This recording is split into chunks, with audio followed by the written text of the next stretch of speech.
How my sly dungeon master baited me into killing a king, and I took it hook, line, and sinker. U/YesItMatches says, I actually got blindsided as a player a couple nights ago. This is a long-term campaign. Started at level 1 and we're now at level 18. We had been called to the chambers of the king of my home kingdom, which is not the kingdom that we're currently in. Upon entry to the kingdom of Domelshire, we can see that things are not well. The citizens are bowed and bent, there are slaves in the merchant and upper city that appear better cared for than the serfs in the fields. Muggings and theft are mostly left unpunished, but when they are punished, the traditional loss of hand is done cruelly and as painfully as can be done, and many do not live through the process. Finally, we reach the king, and this is where my backstory comes into play. I have a rather trope backstory for this character, as the character that my character is based on had a trope backstory. My parents were the city's blacksmith, human, and an elven bar wench from the tavern. Late one night, when my character was about 13, her mother gave her to a smuggler to spirit me out of the city. I fought to stay, but as he carried me around the corner, I could hear the city watch set upon my home. We were too far to hear the screams, but I could easily see the flames rise and my home razed. And that was how my character ended up as a criminal smuggler, aiding the innocent when only a criminal can save them. I gave my DM leeway to work anything else into the background, and I'm always happy to have surprises based on my background happen. So, back to the story. As I walk into the king's chamber with my companions, I state that I, as normal, stay toward the back of the group, as I have trouble with authority figures, and our bard makes a much better face. DM figures that since I'm the shortest of the group, I'm mostly hidden from the king. Bard and king go back and forth, pleasantries and the reason for our summoning, track down the famous smuggler Davin of Locksea, my mentor, which put me on edge. Negotiations take place over the price of the bounty, of whether it is valid, dead or alive, etc., etc. Since our barbarian is feeling left out as the bard and king go back and forth, I decide to be the devious brat that my character is and whisper to the barbarian from behind.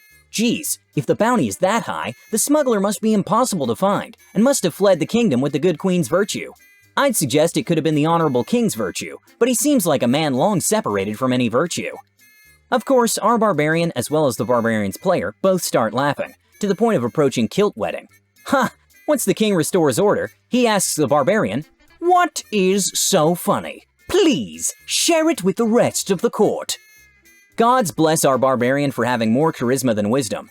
"My lord, didn't mean to cause offense. Just have to get a humor as to what this smuggler slinked off with, or slinked into, as it be."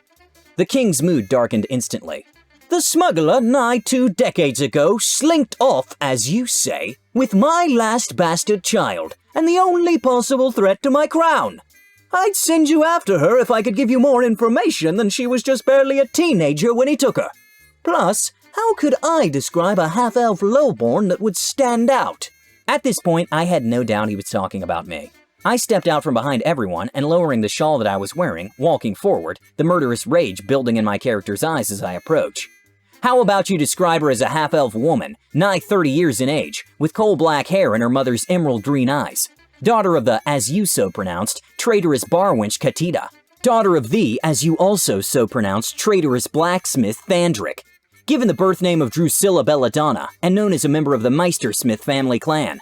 I'm sure half of the reward offered for Davin would have secured you that information." I pause and the DM informs me that I don't need to roll an intimidation check. The king is already frozen stiff and about ready to shit himself. I continue forward, egged on by the DM's praise. "But in your impotent mind, you would rather find the one that robbed you of the pleasure of murdering me. How many other bastard children did you kill? How many other mothers and fathers did you kill that night? So your worthless shitbag of an arse could stay protected on that throne." I then drew my dagger and looked to the DM, expecting to be told to roll initiative. Nope, the DM just grinned and shook his head. The only thing I could think is, holy F, did the DM just kill the king, baited me, and wants to see if I will do it? Is that a dare? Sure enough, I took another step, danger close now. Still no roll, no guards moving to attack me, nor do they appear cowed by my words, but there are some looks of shock in the crowd. My eyes locked back on the king's. "Well, your grace, it seems your ways have bred a kingdom that would happily be traitorous, or at least stand by and allow a traitorous thing to happen to you. Now let me fill your belly with the same that you would have filled mine with on that fateful night." And I then drive my dagger into his gut. Since I didn't withdraw the dagger, I just keep pulling it up and across his gut, doing my best not to saw out his insides, or make it as painful and as drawn out a death as possible. It took full 4 minutes before the king quit screaming and fell lifeless into his throne. And that, ladies and gentlemen, is how my character that had no idea she even wanted to kill a king slightly derailed the quest start to brutally kill the king in his throne, surrounded by his guards and the rest of the court. And not to mention, lived to walk out of that throne room. It's a trap. We literally walked out of the throne room and the castle, and the night effectively ended. Game-wise, the characters walked out of the castle in stunned silence. My character stunned that I had that much anger toward that man inside of me, and the rest of the party stunned that all of us were alive and not put under arrest. Upon reaching the tavern, we sat silently for 4 hours drinking, and only when it was time to settle up was a word spoken by anyone. Bard. We should sleep and then ready ourselves for what dawn may bring. Barb, cleric, and sorcerer in unison. Who's paying? Me. Party rules. If you cost the job, you pay for the drinks. A rule set back in like session 10, after losing 15 out of 20 jobs because of stupidity from either the bard putting his peewee in something, the barbarian by ripping the arms off of something, the cleric over moral hangups, and the sorcerer by leaving something in ashes. Mostly the bard inserting his mini-bard into something. And as the calendar was marked for the first time that the rogue pays for drinks, we ended the night. The trap is sprung. The party spent the night relatively undisturbed in the tavern, the bells not tolling until the next day, and next game session. Our session starts with the bells tolling, chiming for the death of the king and the horrors yet to come. My character is roused by the chamberlain of the kingdom, pounding on my door, informing me that the Grand Vizier needs to see me, as matters regarding who would take the throne needed to be decided. Let me tell you that by law and right, being both the sole surviving member of the bloodline, I am the heir of the throne, law, and since I technically led an invasion, as defined by the law of the land as leading a group of outsiders that took up arms against the crown and killed the king, right, not really a bloodless coup, but as close as it could have been for an invasion. So, yay me? I'm queen? Well, because this kingdom is a kingdom of laws, of course there's paperwork and oaths and everything to be signed. At first, everything seems to be going just fine. Maybe a little excessive on the paperwork side of things. And both my character and I personally start to feel like this is an honest attempt to bury something in the administrative paperwork. The DM grins ear to ear. Roll insight. Nat 20. Nuff said. DM grins even more.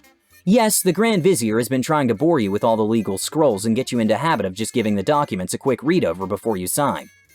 The document that you were just handed has a line buried in it that reads, I, Drusilla Belladonna, the Shining Morning Star, Saver of Dunstanburg, Breaker of Sieges, titles, and yes, everyone in the group has at least 9 or 10 honorifics and titles that can be used, do solemnly swear to wholeheartedly heed and trust in the guidance of my Grand Vizier and the other members of the small council. And it goes on to give reasons and precedents of why it is this way. But something still felt off about the document. I call our sorcerer over and ask her to see if there's anything special about this document. The sorcerer instinctively casts Detect Magic, which is active only long enough for the sorcerer to know that the document is magical, but suddenly flickers out, while at the same time her lone stone falls to the ground. Arcane check not needed, someone just dropped anti-magic field. All eyes turn to the Grand Vizier. Grand Vizier. There is no need for petty tricks like that. The documents are protected by magic so that they do not rot. Party doesn't buy it. Grand Vizier. Party. Grand Vizier. Fine. Should have known that it would come to this. A legendary group as yourselves is worldly enough to be familiar with all these tricks. Let us do away with these false pretenses. You will serve me. This is my kingdom. I will continue to rule this kingdom, and prove to my lords that I am worthy to be named among them and take my rightful place in the true 9 kingdoms. The body of the Grand Vizier starts to twist and contort unnaturally, doubling, then nearly tripling in size. Horns and wings spout from his body in streaks of sulfuric flames. Party. Oh shit! Pit Fiend! Roll of initiative. I lead, followed by the Pit Fiend, then the Bard, then the Barbarian, Sorcerer, and lastly our Cleric. The battle rages. Bard dropped in round 1. Sorcerer goes down by round 2. I'm in bad shape at the end of 2. Cleric is a war cleric, so is doing okay-ish. Barbarian is barbarian and is barbarianing. Then the dice gods smile upon us. I crit, so roll something crazy. 2d8 plus 18d6 plus 8, and do 100 damage even. BA to disengage and move behind my lovely meat shields. Pit Fiend is pissed, and it is his turn now. In his rage, he moves directly at me, provoking attacks of opportunity from both the Cleric and the Barbarian.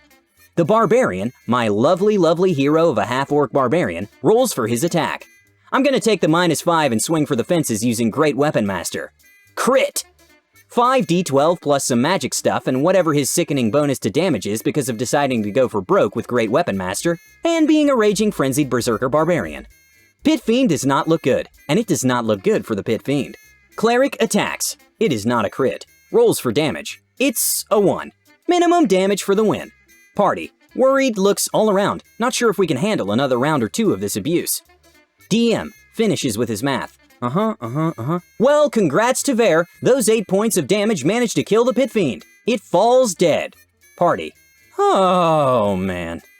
With the Fiend banished back to the 9 Hells, multiple contracts are now void, and many of the royal court are suddenly horrified by their actions. Small chaos breaks out, but we get it contained, even if we look completely wasted. Game time is fast-forwarded a month, as we start to put the kingdom back together. We place Davin on the throne to rule in my stead, because there are still a couple of plot threads that our party want to tie off. Yes, I know, we just gave the DM a means for our, at least my, destruction. So yeah, even though we pushed the envelope, or at least I did, all things worked out in the end. Live life at the end of a barrel, be nonchalant like the badass movie villain, and still get the last laugh at the end. Indeed, in this queendom, kings bow down. Hope you all liked the video. Have you had similar experiences of almost falling victim to a well-laid trap and getting your behind saved by a heroic barbarian? Do share your thoughts in the comments section below. Make sure to hit the subscribe button and stay tuned for more amazing Dungeons & Dragons content.